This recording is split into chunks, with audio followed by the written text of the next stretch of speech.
ઉપલેટાના તલંગાણા સહિત ગામોમાં કમોસમી વરસાદથી ખેડૂતો પર કુદરતનો કાળો કોપ જોવા મળી રહ્યો છે। તો રાત્રિથી સવારે 10 વાગ્યા સુધી 2 ઇંચ જેટલો વરસાદ વરસતા ખેતીમાં હાહાકાર મચ્યો છે। મગફળી, કપાસ, સોયાબીન, મગ, અડદ, તુવેર અને એરંડા જેવા ઊભા પાકોને વ્યાપક નુકસાન થયું છે।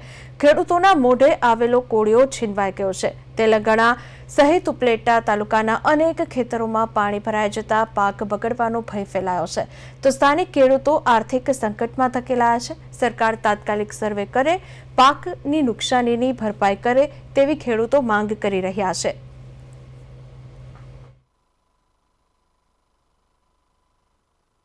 ત્રણ દિવસથી વરસાદને કારણે જે કંઈ અમારે નુકસાન થયું છે એમાં તો કોઈ પારાવાર બાકી નથી એવું નુકસાન થયું। આજ ખેતીમાં ખર્ચા જુઓ તો ખાતર, બિયારણ, દવા, આ મજૂરી તમામ વસ્તુની કોઈ મર્યાદા બારી મોંઘવારી છે।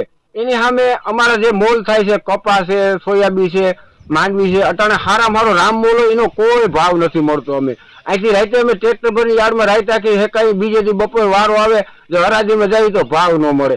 એટલે હવે ખેડૂતની એવી માઠી દિશા છે કે કોઈ સીમા નથી। એક બાજુ કુદરતનો માર, એક બાજુ ભાવનો તકલીફ વાળું। એટલે આજે અમે અમારી પ્રજાને કહી કે દીકરાઓમાં ખેતીમાં થોડું કોઈક ધ્યાન દો આવો તો નાની સંખ્યામાં કોઈ ખુશી થાય એમ નથી, કોઈ નાની સંખ્યા ખેતી કરે એવું નથી। કારણ કે આમાં એ દેખે છે કે આમાં અમને મૂલ નથી ઉજે એમ તો હું ખેતી કરે નાની સંખ્યા। એટલે અમારે સરકારને એમ કહ્યું કે આમાં જરાક સર્વે કરાવો અને આવીને જોવો, તાત્કાલિક સર્વે કરાવો। 2 દી તડકો નીકળે હુકાઈ ગયા પછી તમને દેખાય નહીં તો એવું થાય। એના કરતાં અત્યારે તાત્કાલિક સર્વે કરાવી અને ખેડૂતની વારે આવો તો વધારે બધા હાવ થાય। એટલે કે ખેડૂત કઈ આપઘાત કરતો થાય અને માથે લેણાના બોજ થઈ જાય।